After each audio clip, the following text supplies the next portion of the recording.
So there's a little notification, but I'm Sam Jocelyn. I am the Public Art and Exhibitions Manager with COCA. So I manage the Art and Public Places applications and I help the Arts Advisory Committee. And so last week we did just a general workshop in part one, going over the application itself. So I went through the requirements of the application and the prospectus and answered some questions, and that recording is also online if you missed it. But today we're going to go over a couple of the details pertaining to the Art and Public Places application. And so I'm going to go over how to document your artwork for exhibition applications, how to write an exhibition proposal, and also how to write an artist statement. We don't require an artist statement in our applications, but when I started making this workshop and making this presentation, I realized that it could be useful just for general practices in applying for exhibitions and solo exhibitions and writing exhibition proposals. A lot of things are pretty standard across the board.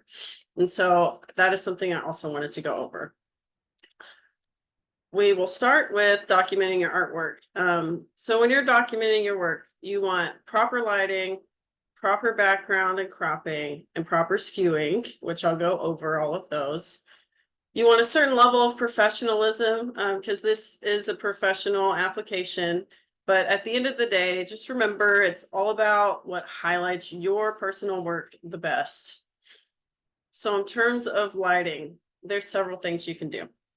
You can get photography lights. There's some affordable options online. They're good to have if you plan on documenting your work often, because it's a good, just stable outlet for lighting. But if that's not really an option for you, you're not interested in that, there is natural light, which is free and it is very readily available, especially in the state that we live in Florida. So you can see here, this person's got their canvas on an easel outside in the direct sunlight, and the lighting looks pretty great. So I will show you some proper lighting examples, but first I did want to show you some that maybe aren't the best. This one here on the left is generally dark. You can tell, you can see the reflection of the outside windows, and you can see the reflection of the lights on it. And it's just generally kind of hard to see everything that's going on in this painting, and it doesn't highlight it the best that I could, right? And then here on the right, I know this one looks dark and moody and a little edgy, but it does not highlight these sculptures the best. It's so dark that it's kind of hard to see what's actually going on. So in this case, I don't mind the black backdrop necessarily, but it's just the dimness of the photo I don't think is highlighting the work the best that it could. Here's some good lighting examples. You can tell this person used natural light. There's probably a window coming from this direction, as you can probably see from the background. But the painting itself has light very evenly distributed throughout. There's no really dark shadows. It's not much darker on one side than it is the other. There's some very even lighting, and they used natural light.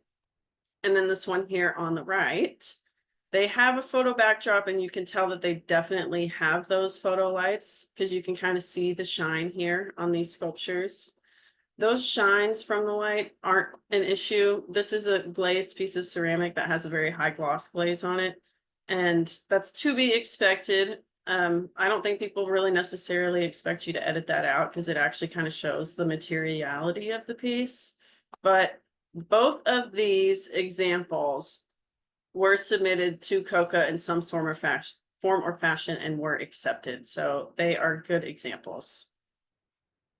Here's some just additional tips. This first one here, you can see kind of like the one in the beginning, they've got their painting on an easel outside and their camera on a tripod and a lovely assistant there to the right. Not necessary, but helpful. This photo here is kind of showing how you would use those photo lights. There's tutorials on YouTube and on the internet as well. But it usually comes with two, and you put one on either side. Some people put them directly to the side like this. I try to bring mine forward a little bit so they're more side and head on, and you're getting that directional light from both angles. These two down here are honestly my personal favorite. I'm a 3D artist, so you can use both of these for 3D as well if you want to. They've got those foam core boards that you can get at like an office supply store or Walmart or Walgreens or really anywhere.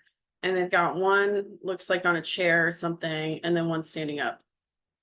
And she is taking this head on. And then I really like this one on the right because she's got one of those boards on the bottom, and then she's using the natural light from the window and a second board to bounce that light from the window onto the piece from the other side so that it's not so much darker from the bottom and much lighter on the top. You've still got this even distribution of light going on because she is using that one as a bounce. So these are some tips. In terms of documenting your artwork when it comes to background cropping and skewing, there are some differences between 2D and 3D art, but there are also a lot of overlaps. So you do want to have tight cropping and proper skewing. I'll go over both of those for both of them. And then for 3D work, it is more tricky when it comes to background, right? Because for a 2D piece, you can take that picture and just crop out the entire background, but you can't necessarily do that for 3D work. So you can use a white backdrop, which they sell. It's like a white photo backdrop, or a piece of paper or boards like we showed, or just generally a background with little distractions. And I'll show some examples of that. Again, going back to the point in the beginning where it is all about what highlights the work the best. And that is definitely more pertinent to this 3D art and 3D work that you're documenting. But for 2D work, when it comes to cropping, using the same example from the beginning, so they cropped this image, or they took this image and then they cropped out all of the backgrounds, and it looks great. You can't see any of that outdoor space. All you see is the painting, and that is perfect. Same with this one. It looks like they took it on the front porch or maybe on the ground or something, and then they cropped it as tightly as possible to those edges so that the only thing that we're seeing is the painting. So that is really important. If you've got a frame or something like an ornate frame that you'd like to keep in the image because maybe that painting is always using that frame, you can keep that in. I would just advise still getting as much of the background out as you can. And then for having your image properly skewed, so ensure that your artwork is photographed straight on. This does mainly apply for 2D work, sometimes in 3D instances, but I do recognize that we are human and we are not perfect. So it is nearly impossible to take a picture perfectly straight on, right? As we said in the part 1 of the workshop, you can use images from your phone to submit to the COCA application because your phone takes images in 72 DPI, which is the minimum size requirement. So luckily, if you have an iPhone, I apologize, I do not know about Androids, but they probably have something like this because Androids are also very smart. You can actually fix the skew of your images in your iPhone. You guys might already know this, but I'm just going to go over it. So you go to edit, and then you would go to this little icon here at the bottom right that makes it look like you're going to rotate your picture because you are just slightly. And then iPhone lets you reskew things either vertically or horizontally. So this one I needed to skew a little bit to the right horizontally, and luckily you can do it on the sliding scale where this grid pops up, and you can kind of line up that top of your piece and the side of your piece to that grid to make it more square. Now this tool can only do this so much. You know, if you take it really wonky, it might not be able to fix that completely, but if it's slightly off, you tried your best, but it's still a little crooked, it will fix that, and it's a really great tool for that. So in terms of 3D work and the background, like I said, a white backdrop is great, or paper or boards, or a backdrop with little distractions. So as you can see, this first one on the left, obviously the main focus of that photo is going to be this sculpture and nothing else. It's just whiteness, a void kind of behind it. But I also think these two on the right work. So this one in the middle, you can tell there's like some barn wood or something behind it and a concrete floor, but it's cropped so tightly and the lighting is so good that the main focus of it is still the sculpture. So I think in this instance, it works. And same with this one on the far right. It's on a table or a pedestal and there's just a white wall behind it, but the main focus is still these sculptures. So those work as well, because I know that sometimes having a white backdrop, not everyone has access to that. So here are some things that at least for Coca, and I think in most instances will work. This one in the middle is actually mine that I submitted to a show and it got accepted. So I think it works. And then same thing in terms of 3D work and cropping, you still want to be sure you maintain tight cropping. Some people view this differently. I had a professor once that told me to crop my image almost to the very edge of my sculptures. I don't personally think that that highlights the work the best or does it the most justice. I think you need a little bit of background behind things, but just make sure that that cropping is kind of even. So there's an even amount of space around each of these. Obviously not perfect, but as long as it's not, your sculpture's not all the way to the left of the image field or all the way to the right, you can kind of tell, you guys can infer what's good about that. So that's the first section when it comes to documenting your work. Are there any questions before I move on?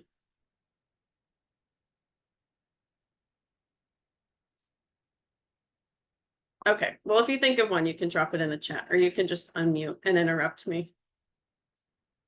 So when it comes to writing an exhibition proposal, so for Coca, as we kind of went over last week, we have an arts advisory committee. So we have a panelist of artists from all different backgrounds and mediums who review the applications. So they're reviewing your exhibition proposal and your images of your artwork. They're reviewing everything. So I think this, along with your photos, is potentially the most important part of your application because it kind of gives them an insight into the artwork besides just the images. If there's anything you want to add, if there's anything you think they need to know, or any sort of context to the pieces, this is the perfect place for it. And I highly suggest that you take your time in doing this. But with that being said, there is no black and white template for writing an exhibition proposal.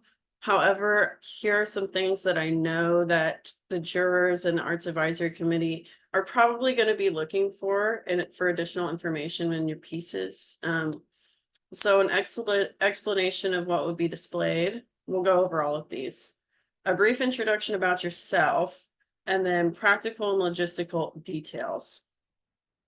So in terms of an explanation of what would be displayed. So this would basically tell us what the physical work is and what the general theme is. So you want to open with a clear sentence and just have simple language throughout, talking about your exhibition, and think about the overall objective behind your show that you're proposing. Don't get too hung up on explaining the symbolism or the themes behind each piece, but rather the body of work as a whole in its totality. And like I said, be sure to mention theme, what types of work you're including, and why you're proposing it in that particular venue. So you can say, I'm a ceramic artist that makes work based off of plants, and my themes focus on life and its fragility. I'm just making this up, but I have some examples at the end that I can show you. A brief introduction about yourself. So tell the jurors a little bit about yourself. This can include where you're from, when you became an artist, your occupation other than being an artist if you have one, and a couple of your biggest accomplishments. This really helps give personality behind the artwork, and I've seen that sometimes this background information actually adds a really interesting aspect to the work. But do remember to be brief about this and do this introduction rather shortly. They do not want to read like your entire life story, but if you have some interesting anecdotes and just generally tell us about who you are, because that'll kind of give some context to the work that they see. And then practical and logistical details. So this is your opportunity to share any details about the physical work that you think would be relevant during install or during your exhibition. This could include how many pieces you think would fit well into the gallery space, any special installation requirements, or you have a specific vision for the work. We had an artist who's actually up right now in the airport. You should go see his stuff. And he requested that we hang his artwork in chronological order so that the viewers could kind of see how the work progressed over time. And the airport space is very good for that because it's one big wall. So things like that, that's a really good example of something that he had a vision for his work, and we're happy to implement that. And then I also highly, highly suggest visiting the space or the spaces in person to get a good idea of how your work would interact with the space, because referencing that familiarity with it will tell the jurors that you're well informed. There have been some instances I've seen where in their exhibition proposal, it is very clear that they've never even seen the airport space or the city hall space, or just in other jobs I've had, they've never seen the gallery at all. But this is for locals, right? So anyone who applies for COCA needs to live within a 100-mile radius. So you guys should definitely look at the space, because when it's obvious that you are not familiar with the space or you've just never seen it, it kind of has the jurors questioning why you think you would be a good fit, if that makes sense. If you're not able to see it, there's pictures online. Just make sure you are familiar with the spaces, or the space if you have one specifically in mind that you want. So I have some good examples of some exhibition proposals. Obviously, I'm not going to go and read every single line from all of these, but I will read a couple of them, at least this one, because this was written by Heather Robbins. She applied for our 2024 season of exhibitions, and she actually was accepted, and her work is up in City Hall right now. And I thought that she had one of the better exhibition proposals last year of all the applicants, because she was clear and concise and she explained herself really well. But she said, my artwork is based on abstracted botanical and natural themes in ceramic sculpture and sculptural pottery. So she told us the themes, she's an abstract artist, and her medium. She currently has 5 pieces that are finished and are actively creating more pieces. The themes of her artwork include reflection on transitional phases of my life and have recently impacted me, are displayed through plant-like representation of the work. I use phases of plants' life, such as budding, blooming, wilting, and dying, to demonstrate these themes within my work and to reflect on where I am with myself, mentally, physically, and emotionally. So using these descriptive words that she did, I started to kind of paint a picture for what her works looks like in my head. And I just felt like it was a really good description of, she's not just saying I make work based off plants. She's really describing those aspects of those plants that she's making work about. And then she adds a personal anecdote. So she says, I'm an art therapist as well as an artist, and see my work as a process of communicating, expressing, and healing. I like to share my work to express these things with others who may find healing through their own art making. So I feel like her little anecdote about her being an art therapist actually really tied back into her themes and made it really interesting, because now we know that her daily life and her occupation probably influences the work that she makes. And it gave us a little bit more insight into who she is. I thought this one was really strong. I've got some other examples too. I think I have 3 more listed here. I'm not going to read all of them, but I will post this whole recording of this video as well as just these slides on our website, and I can email it to you if you want, but it'll be found under public art and then exhibit with COCA. I'll have it right underneath all the information about the art in public places, so you can go through and read these. This artist, Claire, was also actually accepted for COCA last year. And then here are just a couple more. They can get kind of long because they are allowed to be long, but I will move on. So what not to do for your exhibition proposal: just do not be vague when describing your physical work. Like I showed you with Heather, she used really good descriptive words. She described her work, but not too much detail, but allowed us to paint a really good picture of what her work looks like. And so that helps with her images. And one thing that we've seen in the past is do not list too many of your accomplishments. Okay, 2 to 3 of your proudest ones are best. They can actually be really helpful. So if you've had a solo show, at another gallery or you've helped curate a show before, you can put that in there. And if the jurors are curious enough, they can actually look those things up and kind of see what you've done in the past and see the successes that you've had. But don't just like go on bragging about yourself for a whole paragraph. And just overall, don't be too brief or too wordy. I know that's kind of annoying to say because there is this weird middle ground, but I've got some examples for you. And just, there's a 500 word maximum for the exhibition proposal. That is very long. You do not have to fill up that whole 500 words because we see an average of about 150 to 200 words. So just when you see that 500 word maximum, do not feel like you absolutely have to write 500 whole words. This is kind of the average that we see here. So that was the second portion. Before I go into the third section of this workshop, does anyone have questions for me?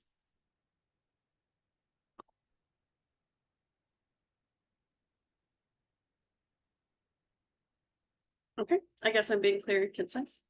I will move on. If you do have questions, you can drop it in the chat, or I'll also open it up for questions at the end. So I'm going to go over a few things about how to write an artist statement. This, I feel like, is like the most daunting task to an artist. No one likes doing it. It kind of scares everyone. It's just generally not fun. Oh, I have a question. Oh, thank you.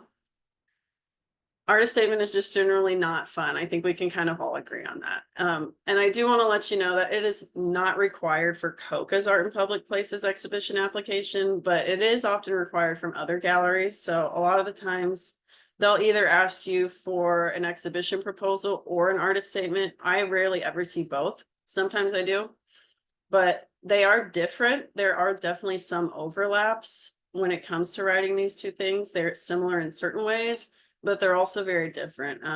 So even though we don't require this, I have a background in academia or, you know, the art academic side of art before I came here to COCA. So I've learned a thing or two about artist statements. I am by no means claiming to be an expert because there are artists that are way smarter and way more talented than I am when it comes to this sort of thing. But I have learned from those people. So I'm just going to share my knowledge.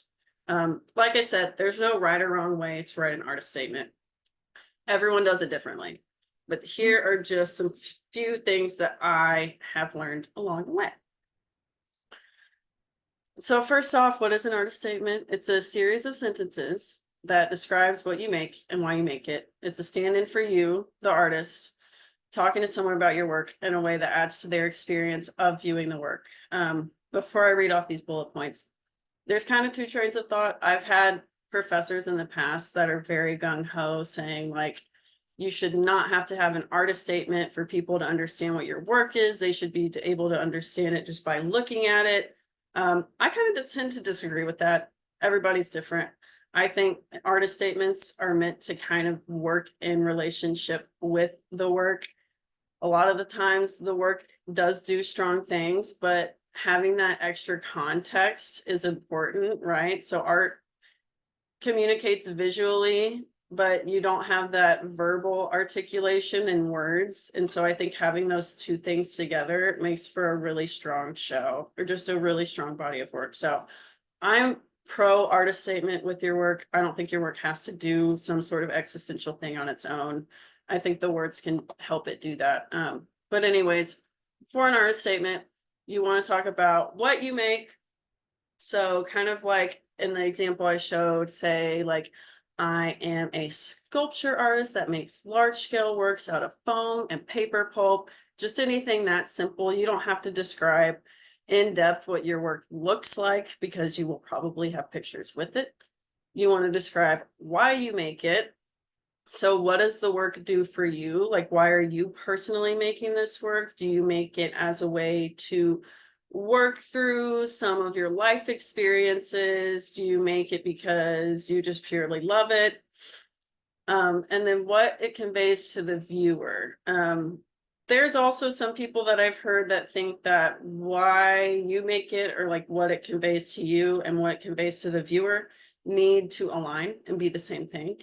I completely and totally disagree with that. I think what it means to you can be totally different from what it means to the viewer. So like, for example, if you're making work to kind of sort through some sort of trauma, 'cause a lot of people make work about trauma, but it's helping you kind of get through that and it's giving you a positive outlet.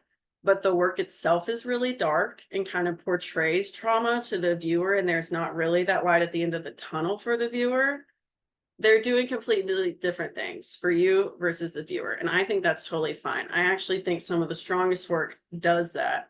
But in your artist statement, talk about how those things are either similar or different. And then how the materials and context convey the ideas you described. I don't see everybody always doing this, but I think it personally helps. So like, say you are making work about like hope and you make it out of ceramic, and ceramics is one of the most fragile materials. So you're talking about the fragility of hope, and that materiality of it kind of ties in to the context of the work. If your materials do relate directly to the content, that is something you should probably talk about. And then if you want, or if this is relevant, I tend to not do all of these in a super short artist statement, but if I'm writing a longer, like 1 page, 3 paragraph one, I'll include these things, but the influences. So that can be cultural, historical, theoretical, art historical. So if you're making work about like socioeconomics or the political climate of this country, you want to tell us that those are some of the themes that are embedded in your work and why. Some additional tips: always write in the first person when you're writing an artist statement. If you're writing an artist bio, by all means, talk in the third person. But if you're writing an artist statement, you want to talk in the first person. So you want to say I and my work. If you're submitting a proposal, an exhibition proposal, and they ask for an artist statement and you write in the third person, it's just kind of confusing for them. And then also write in definitive. So don't say my work tries to convey these themes. Say my work does this thing. So my work conveys themes of trauma. Even if you are not super confident that it does that yet, just say that. You need to project some sort of confidence and convince the viewer, this is what it's doing. Just be confident. And those sort of words project that sort of confidence. And also, your artist statement is not perfect at first, and I kind of feel like it never really is. I pulled up my artist statement to share with you guys today, and I decided not to because I hadn't worked on it in over 6 months. And I feel like now that I've revisited my work is not doing what I said it was exactly anymore. So you should continue to work on it, and you'll probably change it slightly over time. And I also want to say, talk to your friends about your work and your artist statements. Because kind of going back to like how your work can do something differently for you than it does for the viewer. There's no way for you to fully know what it's doing to the viewer without asking viewers, right? So talk to your friends, talk to friends that are honest about it. Artist friends, it's always fun to have little critiques with your artist friends and have regular conversations about your work to help each other grow. But also, one thing I love to do is I love to talk to people that are not artists, that are my friends. For example, one of the people I love to talk to about this is my dad. He has no clue anything about art. He's like such a blind supporter of me as an artist, and it's the sweetest thing ever. And so he wants to understand so bad. And so he's one of those viewers that I know enjoys the art gallery, loves looking at art, but he does not like that feeling when he goes into a gallery or museum and he feels like the content is just over his head or it's too smart for him, So I like to talk to him and see if the work that I'm doing and if what I'm saying is actually doing what I'm claiming, because he's just that average person that's going to be in the gallery that wants to appreciate your work for what it is. So you want to make sure those people also can understand as well. Are there any questions? I have some examples of artist statements after this, and then I was going to open it up for questions, but I can ask right now.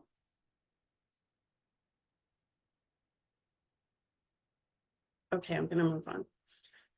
So I've included some examples of some artist statements that I like. And it's funny because even when I was looking for some, I couldn't find one that I felt was perfect, but it's probably because none of them are perfect and everyone does them differently. But I will admit, as a 3D artist myself, all of these artist statements are from 3D artists. I did not realize that, but this is an artist, Julia Galloway. She teaches at the University of Montana, and she has several bodies of work, including this endangered species project. And so she is making urns for endangered or extinct species in the United States. And I think her statement about it is clear and concise. She talks about the material that she's using. She talks about why she's doing this, why it resonates with her, why she's using urns, what urns symbolize. And this is a pretty brief artist statement. And I feel like it's good though. I'm not going to read through these, but you can read through them later if you'd like. And then this is an artist statement from actually one of my colleagues. We went to graduate school together. She was in the metals department. Natalie Lowe, she makes small scale houses. She's kind of talking about suburban life and our longing for that. Her artist statement, I think, is just really strong. It's definitely filled with some art jargon and some big words, but overall, I think it's something that the general person can understand. And I feel like her work is actually doing what she's stating that it's doing. And then this is another artist that I really like, Stephanie Metz.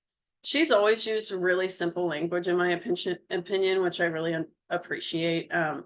She never seems to really use super complicated art words, art jargon, as we call it. And her work is very friendly for just the general public, and her artist statement is as well.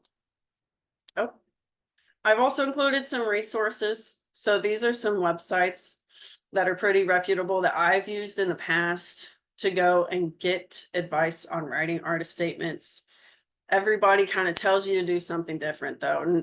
None of these look the same. And mine is by no means, the things I've told you today are by no means the right way to do it. It's just a way to do it. But these websites, you can kind of parse through them and pick some elements that you like from each one.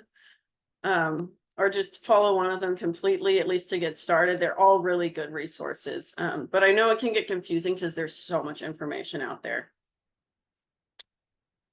So that was all I had for today. I am going to stop sharing my screen for a minute and see if anyone has questions.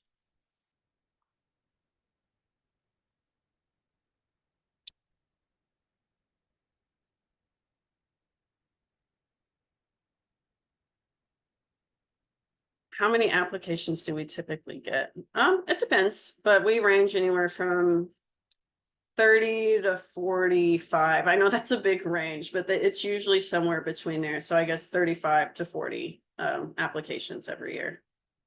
And we are able to accept up to 10. So there's 2 juried shows that happen every year, just on rotation, their annual shows. That's Creative Tallahassee and PhotoFest. So those stay blocked out because every year we have room for 12 exhibitions total, but it includes those 2 shows.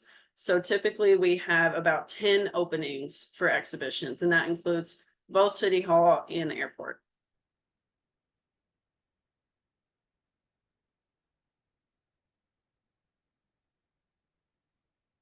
Well, if there's no other questions, my email was in the last slide. It's sam@tallahasseeartsplural.org. I am pretty good with checking my email, especially now that it's open application season for our art in public places. I try to get to everyone's questions as quickly as I can because I know it's a big deal to you guys, and it's a lot to do. So I want to be here to help you. And I won't answer emails. And my phone number is also on the COCA. It's just the general COCA number, but extension 6. So I will also answer that as well if you have any questions. But at least for today, I think we are done. That went faster than I anticipated. But like I said, if you guys need anything, oh, you're welcome. If you guys need anything, need any help, just let me know. I am here to help you. So have a good rest of your day, and thank you for coming.